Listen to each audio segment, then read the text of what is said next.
Hello, everybody. Welcome to Scuba.Digital. My name is Belen Andres. I'm going to present you what's diving in Spain for all of you that don't know what's around this country. So first of all, a little bit about myself. I'm a GU instructor based here in Spain. So I teach here. I teach as well around the world. And I don't know if you saw my presentation yesterday about diving around the world in projects. So tonight we are going to talk about Spain. I don't know how many of you have been diving in Spain or even know what's about diving in Spain or have heard about anything, any of the caves we have, any of the wrecks. So I will ask you to write on the chat, where are you from? And if you have heard about what's all this diving in Spain. So we are going through some sites. I'm going to show you the different diving areas. One second. Yeah, so first of all, Spain is really, really big. You might see it as a little bit of a corner down south in Europe, but actually the truth is we are quite big and we are surrounded by water. Having said this, it's quite amazing because we have a lot of variety of where to dive, the types of diving that we can do, both deep, shallow, or wrecks, or caves, or reefs, or anything. So, and in any variety of water. So what I'm going to present you tonight is water, for example, from 29 degrees Celsius up to 10 degrees Celsius. So you have all the ranges. Having said that, again, Spain is very big. So I'm going to present tonight just a little bit of my experience diving in Spain. I haven't been yet to every place. I'm on my way to, but I'm going to present a little bit of a variety of what's around, a little bit of the north, of the south, and what do we have here. So enjoy it, take your seats, and a little bit of an overview. This is the places where I'm going to talk about tonight. I have some photos, something to explain you of all these dive spots that we have in Spain. But as I've said, there are a lot missing here. For example, I haven't mentioned the Canary Islands. I haven't mentioned Costa Brava, but we also have a lot of diving there. So take a seat and let's start. We are going to start from the north. Actually, this is one of the coldest areas. And we are going to start in Bilbao. What's here? So actually, in the north coast of Spain, the sea is quite rough. So what can we have here? We have a lot of wrecks, and the wrecks are amazing. We have wrecks from 20 meters of water down to 100 meters. So we have ranges for everybody, for recreational, for Tech 1, Tech 2, rebreather, anything that you want to dive. One of the wrecks that we have here is this one. This is located in Laredo. This is the Genoveva, and it's a wreck located in 50 meters of water. As you can see, the visibility is amazing. It's quite a big wreck. You can find temperatures in summer a little bit more than 15 degrees, maybe comes up to 16, 17, but in winter it's a bit cold. The good news is that it never gets colder than 12 degrees, so it's actually great. We have more photos of it. Sometimes the visibility is amazing, of course, but we have to say that the north is quite rough. That's why we have lots of wrecks there. But when you get conditions, it's amazing. So this is what we have in País Vasco. This is not the only thing. We have lots of them. This wreck was sunk in the early 19th century, and it's quite well conserved for its time. The next location that I'm going to present, we are continuing with the north, is Asturias. Asturias also has a lot of wrecks. It's Atlantic sea life. The water comes from the Atlantic, and the temperatures are almost the same as in País Vasco. What we have here is one must see is Acorazado, España. We don't have photos, unfortunately, of this one. It's in 90 meters of water, but I invite you to see it. It's from the Second World War. And what we do have the photos, it's from the Neretva. The Neretva is a wreck sunk there. It's around 20 meters navigation from the coast, and it's, as you can see, it's quite big. It has awesome conditions. The visibility is great. And it's quite pristine wreck. It's in 90 degrees on the side. So the navigation is actually quite interesting, because when you go deeper, you actually don't change decks on the wreck. It's amazing. But when you just go further, you are going to change wrecks. Actually, going through the stairs here, it's quite an impressive thing. Following with the north of Spain, the last spot we have is Costa da Morte.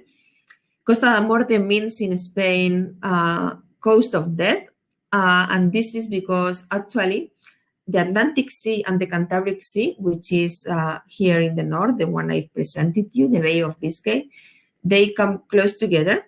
They kind of crash between each other, and they create a lot of like quite a rough sea.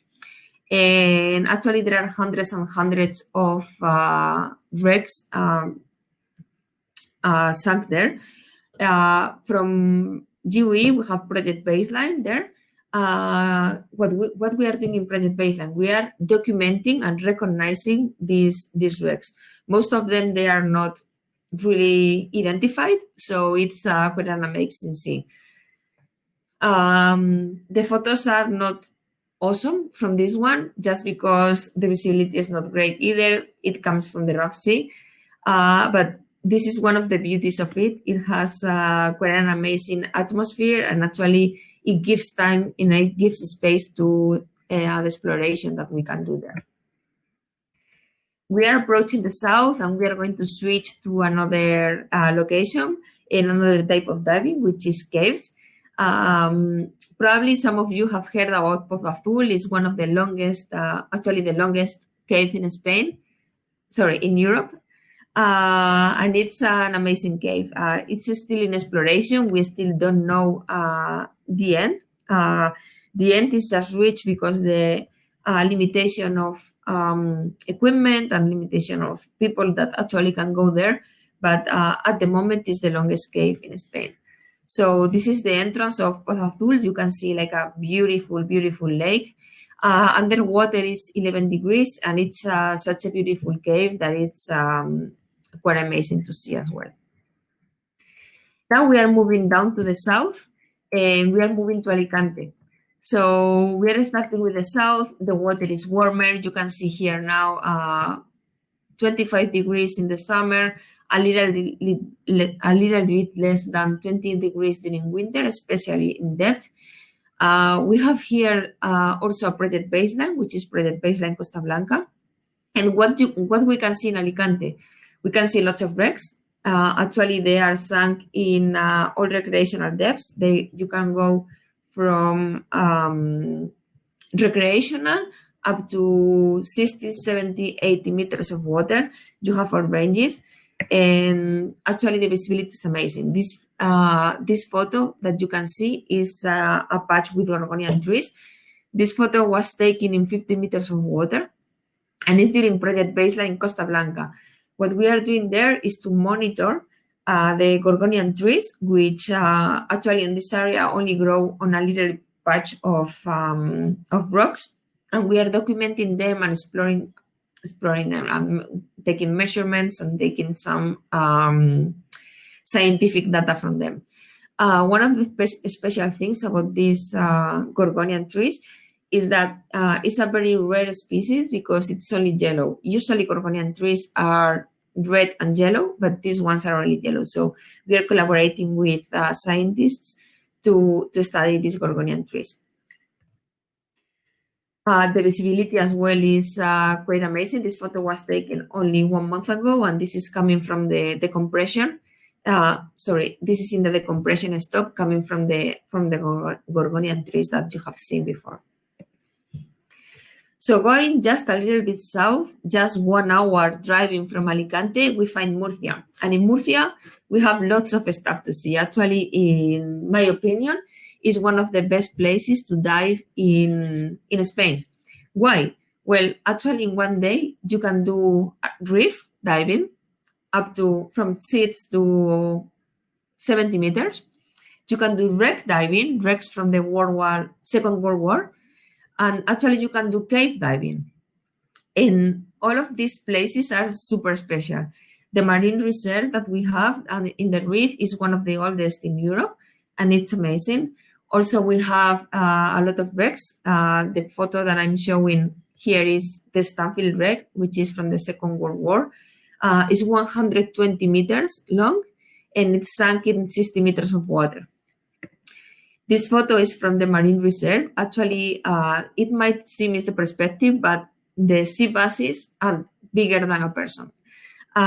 This is because it's one of the oldest marine reserves in Europe, and it's one of the top 10 dive sites in Europe as well.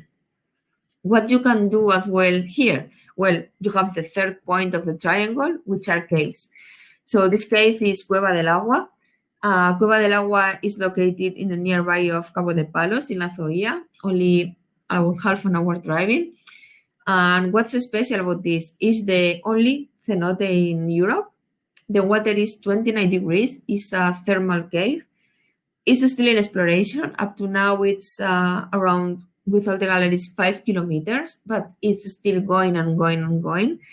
And it has a geology that is super, super special. Actually, this is one of the rocks that is under study.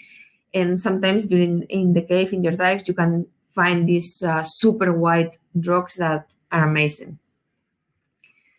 What else do we have in Spain? So we can go to the Balearic Islands. Actually, I'm giving this presentation from the Balearic Islands, and one of the photos that I'm going to show you from the caves has been taken today. Balearic Islands are also, in some parts, are a marine reserve. The water as well is between 20 and 25 degrees. The caves are 20 degrees, and the caves are amazing. So actually, you can go both above the water and underwater. That all of them, they have quite unique formations. So this is a photo of one of the marine reserves I took last year.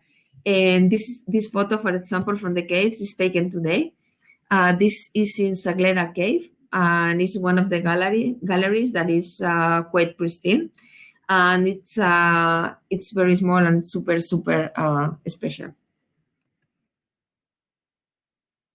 So I invite you all to dive in Spain. There was quite a brief presentation because we didn't have much time today, but as you can see, we have a variety of caves, wrecks, reefs, anything that you want to do, especially in Cabo de Palos, for example, that you can do the 3 of them in one day. It's completely doable.